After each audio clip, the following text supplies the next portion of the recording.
बहुत अच्छे, उसने पसंदीदगी से सर हिला दिया था। राजपूत को विश्वास सिंह की हवेली के एक अंदरूनी कमरे में बंद कर दिया गया। दरवाजे पर 2 पहरेदार मुकर्रर करके हम बेफिक्र हो गए थे। रात का खाना खाकर धर्मू दादा अपने गिरोह के साथ अपने कैद साथियों को छुड़ाने रवाना हो गया, जबकि मैं और लोरा राजपूत से तफ्तीश करने पहुंच गए थे। वो फर्शी बिस्तर पर लंबा पड़ा था। धर्मू के आदमियों ने उसकी मुश्कें कसती थीं। हमारे बैठने को पहरेदार 2 कुर्सियां ले आए। हमने इत्मीनान से नशिस्तें संभाल ली। राजपूत कीनातोज नजरों से मुझे घूर रहा था। उस समय लग रहे हो राजपूत दादा, मैंने मुस्कुराते हुए गुफ्तगू की इब्तिदा की। वो कहर आलूद लहजम बोला, गौतम ने मकामी सहारे ढूंढ लिए हैं, मगर ज्यादा अरसा तक आजाद नहीं घूमोगे। मैंने मुंह बनाया, जल्द ही जान जाओगे कि मकामी लोगों को सहारा दे रहा हूं या ले रहा हूं। एक पेशकश कर रहा हूं, ठंडे दिमाग से सोच लो। ये तितली हमारे हवाले करो, हिफाजत से पाकिस्तान की सरहद अबूर करो, मुंह मांगे दाम वसूल पाओ, और जिन मालूमात के हसूल को जासूस बनकर आए हो वो भी तुम्हें मुहैया कर दी जाएगी। वो एकदम सौदेबाजी पर उतर आया था। मैंने हमखाना अंदाज में पूछा, क्या क्या लगाने की इजाजत है? उसने फलसफा बिगाड़ा, हंस लो मगर याद रहे मुस्कुराहटें तादेर सलामत नहीं रहती। अगर चाहते हो तुम्हारे साथ वो कुछ न हो जो मेरे साथ तुम्हारे अकुबत खाने में हुआ था, तो मेरे सवालों का दुरुस्त जवाब देना शर्त है। वो बेखौफी से बोला, राजपूत अजियतें झेलने का आदी है। मैंने उसकी आंखों में झांका, आजमाने की दावत दे रहे हो या सिर्फ मुतल्ला कर रहे हो? जो समझो। उसने नजरें चुराने की कोशिश नहीं की थी। अच्छा ये बताओ, किसी के पाँव के नीचे मोमबत्ती जलाकर रख दी जाए तो क्या एक मोमबत्ती तलवे में सुराख कर पाएगी या खून गिरने से बुझ जाएगी? तो मुझे डरा नहीं सकते। मैं मुतबस्सम हुआ, धमका तो सकता हूँ ना, क्या पता डर जाओ। वह अज़म से बोला, गलत फहमी है तुम्हारी। जानते हो इस तितली के क्या इरादे हैं? मैंने उसे लोरा की तरफ मुतवज्जा किया जो बेतासुर चेहरा लिए उसे घूर रही थी। राजपूत ने होंठ सुकेड़ते हुए बेपरवाही जाहिर की। लोरा के इरादे उसकी नज़र में किसी अहमियत के हामिल नहीं थे। मैंने छोटा सा वक्फा देकर इंकिशाफ किया। शुक्ला ने इसे ज्यादती का निशाना बनाया। हर वो शख्स जो इसका जिम्मेदार है, ये उसे इस काबिल नहीं छोड़ेगी कि आइंदा किसी गैर लड़की तो क्या अपनी बीवी के पास भी जा सके। वैसे आजकल साइंस काफ़ी तरक्की कर गई है। लूले लंगड़ों की तरह न मर्दों का इलाज भी मुमकिन है, या बात अधूरी छोड़कर मैंने कंधे उचकाए। राजपूत की आंखों की गहराई में इस तरह की लहरें उठी, मगर उसने चेहरे पर खौफ जाहिर नहीं होने दिया।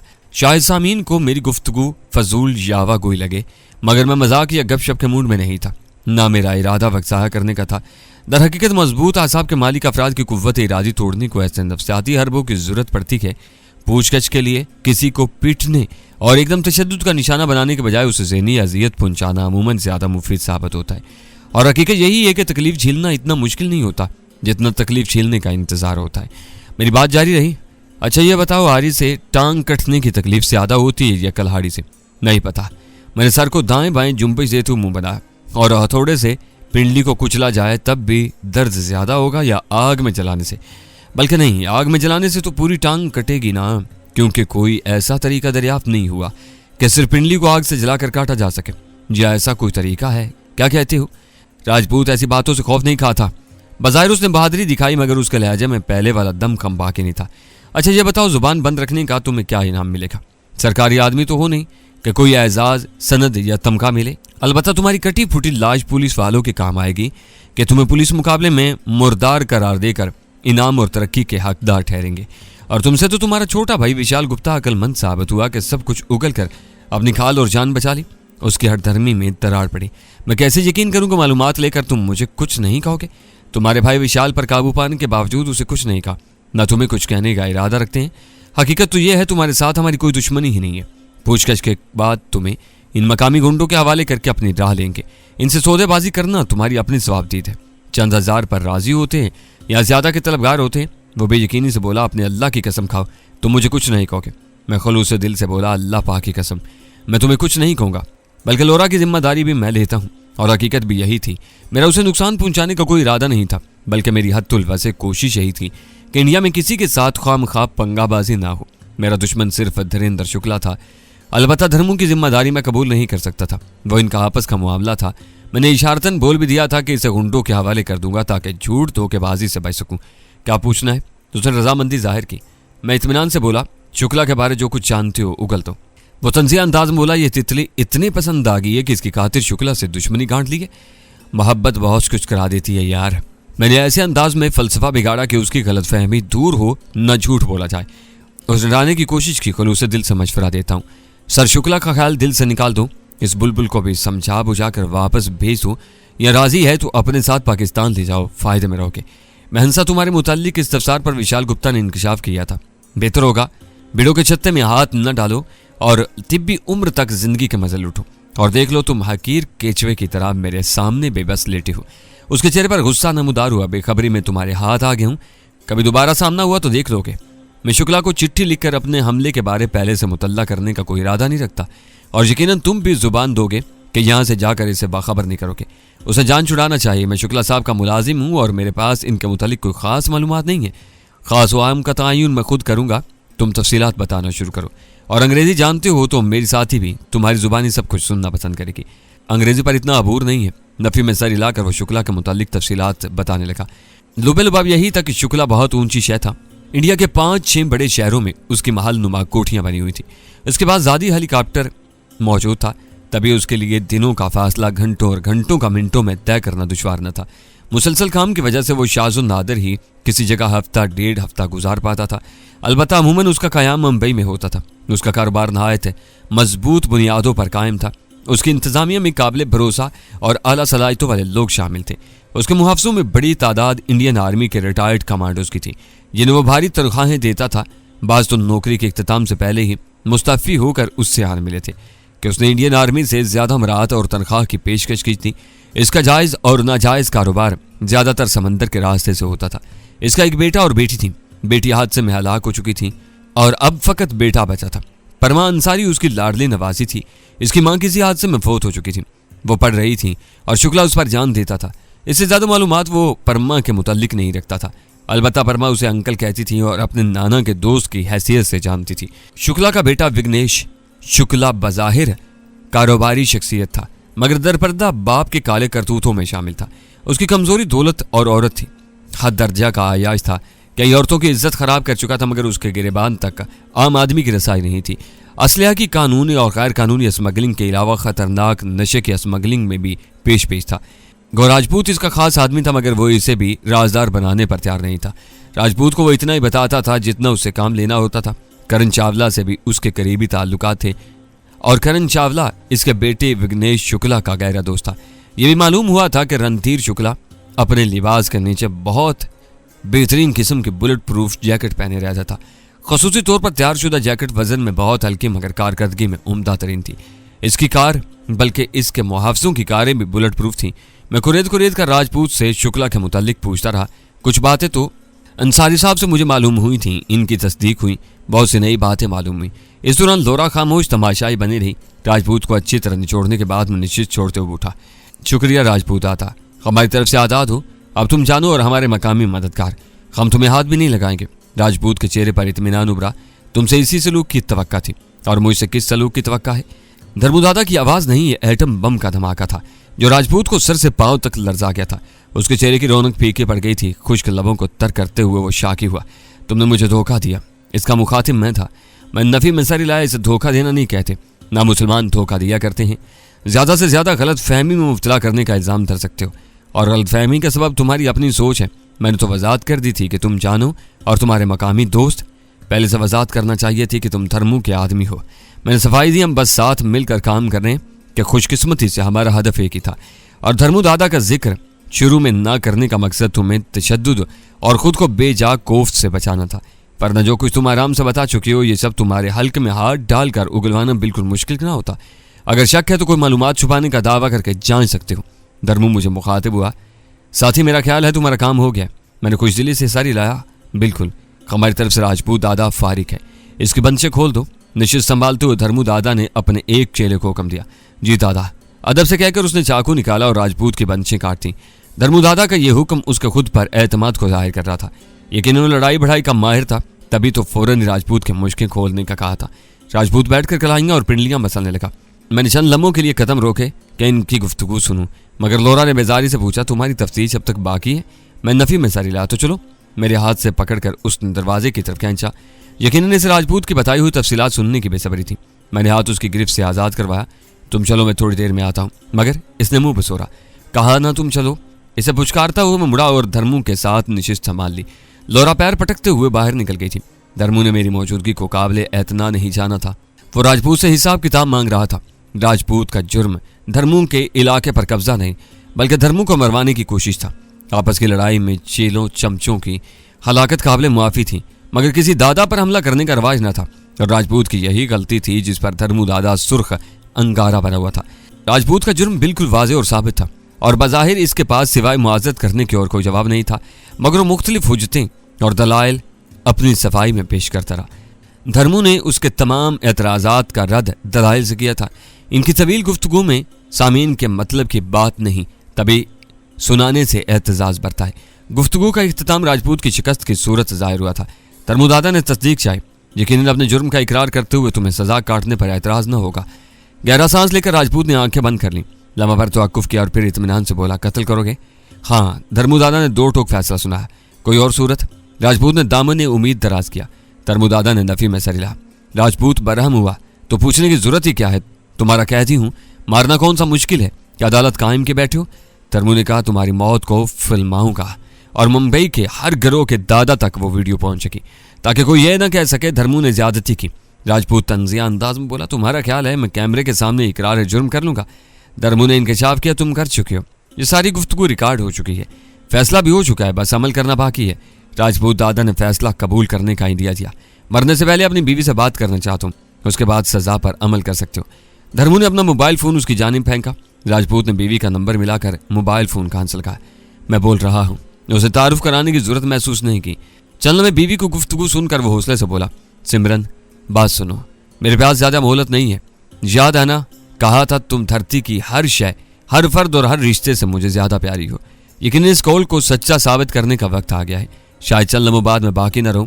मैं धर्मू दादा को मरवाने की साजिश की, इसके लिए किराए के कातिल मुकर्रर किए, मगर नाकाम रहा और अब भगवान ने मुझे इसके कदमों में ला फेंका है। इसकी मेहरबानी कि इसने मेरी आखिरी ख्वाहिश को पूरा किया। मुझे याद रखना सिमरन, अपने राजपूत को भूल न जाना। भगवान तुम्हारी रक्षा करे। 2-3 लम्हे खामोश रहकर उसने बीवी की बात सुनी और फिर बोला, यह मुमकिन नहीं है सिमरन, मुझे अपना जुर्म कबूल है। असूलों से इनराफ मैंने नहीं किया, अब सजा का हकदार भी मैं हूँ। मेरे लिए प्रार्थना करना। जवाब सुने बगैर उसने राब्ता मुनक़ता किया और मोबाइल फ़ोन धर्मू की जानिब फेंक दिया। मैं तैयार हूँ। उसके लहजे की लर्जिश वाज़ेह थी, चेहरे पर पसीना नमूदार हो गया था और चेहरा जर्द पड़ गया था। अपनी मौत को कबूलना नहायत मुश्किल होता है। मौत के लम्हे का निगाहों से ओझल होना भी अल्लाह पाक की बहुत बड़ी नेमत है, वरना दुनिया का सारा निज़ाम दरहम बरहम हो जाता। राजपूत की हिम्मत थी कि वो गिड़गिड़ाया नहीं था। धर्मू दादा ने पिस्तौल निकाला, उसकी मैगजीन उतार कर खाली की और सिर्फ एक गोली अंदर रहने दी। मैगजीन दोबारा चढ़ाकर उसने पिस्तौल काक किया। उसकी आंखों में सर्द महरी सफाकी झलक रही थी। उसका पिस्तौल सीधा करते राजपूत ने आंखें बंद कर ली थी। 1 मिनट धर्मू दादा, मैंने उसे मुखातिब किया। वो बेगानगी से मेरी तरफ मुतवज्जा हुआ। मैं इत्मीनान से बोला, तुम गलत कर रहे हो। वो दुरुस्ती से बोला, मैं तुम्हारे मामले में मुखल नहीं हुआ था। वहाँ तुम्हारी दखल अंदाजी को था क्या? एक आदमी से पूछगछ कर रहे थे, तुमने क्या मुदाखलत करना थी? राजपूत की मौत का फैसला हो चुका है, इसके अलावा कुछ कहना है तो बोलो। राजपूत दादा की मौत का फैसला तुम कैसे कर सकते हो? माना इसने गलत किया और वही गलती तुम भी दोहरा रहे हो। जब किसी भी दादा का कत्ल तुम्हारी परंपरा में जुर्म है, तो राजपूत दादा का कत्ल भी जुर्म होगा, और इसकी मौत के बाद किसी दूसरे को तुम्हें कत्ल करना जायज़ हो जाएगा। अलबत्ता तुम मुंबई के तमाम दादाओं की बैठक बुलाकर राजपूत दादा को आम कुंटा तस्लीम कराओ, इसके बाद कत्ल कर दो। ऐसी बैठक का रवाज हमारे यहाँ नहीं है। किसी दादा को इसकी मौत में दिलचस्पी नहीं होगी।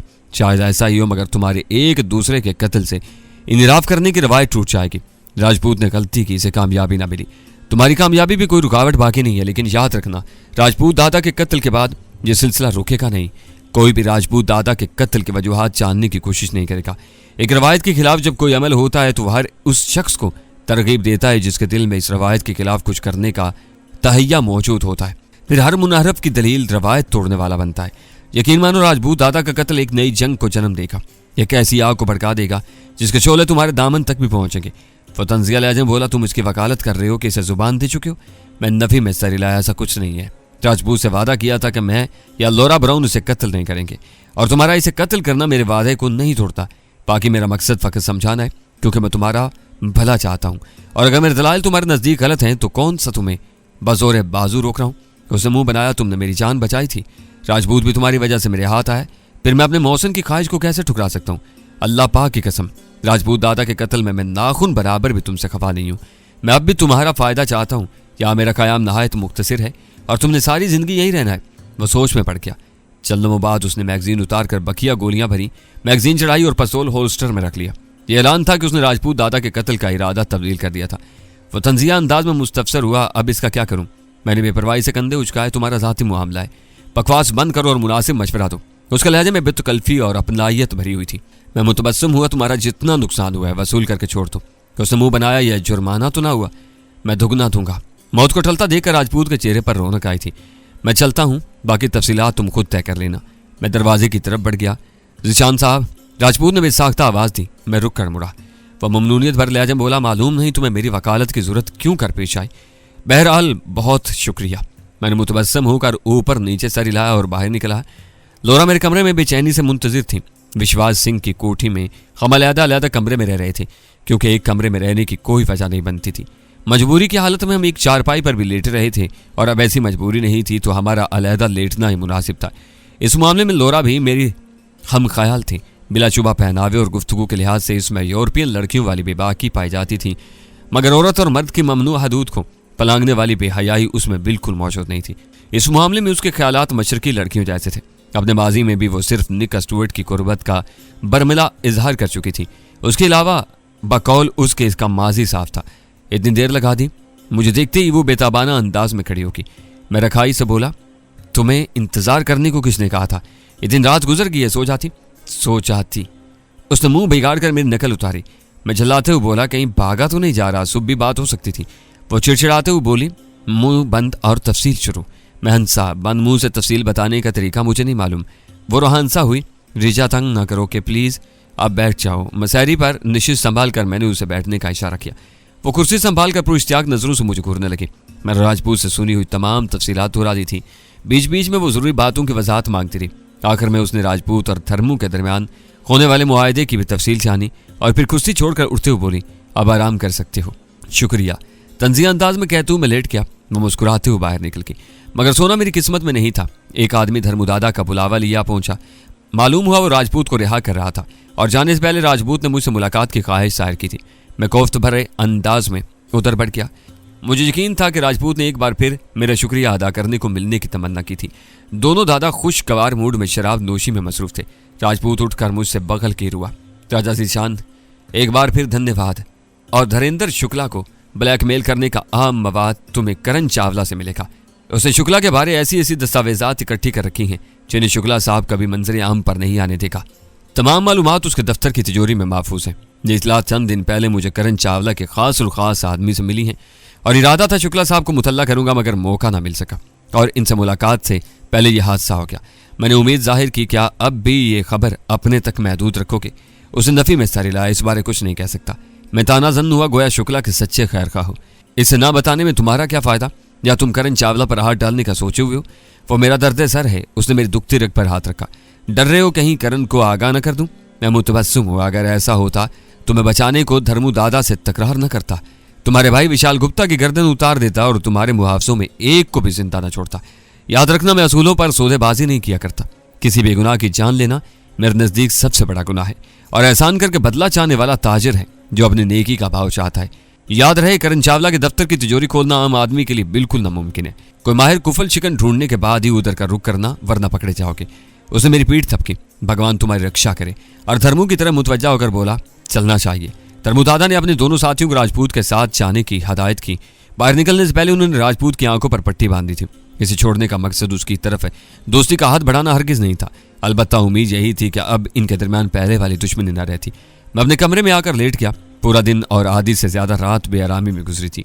अब जिस्म आराम का तलबगार था। मखसूस हालात में मैं 48 घंटे मुसलसल जाकर और हरकत में रहकर गुजार चुका था। ज़ब्त बर्दाश्त करना एक अलहदा मसला है। मौका मिलने पर आराम न करना किसी कायदा कानून में आता है, ना इसकी सिखलाई या तरगीब दी जाती है।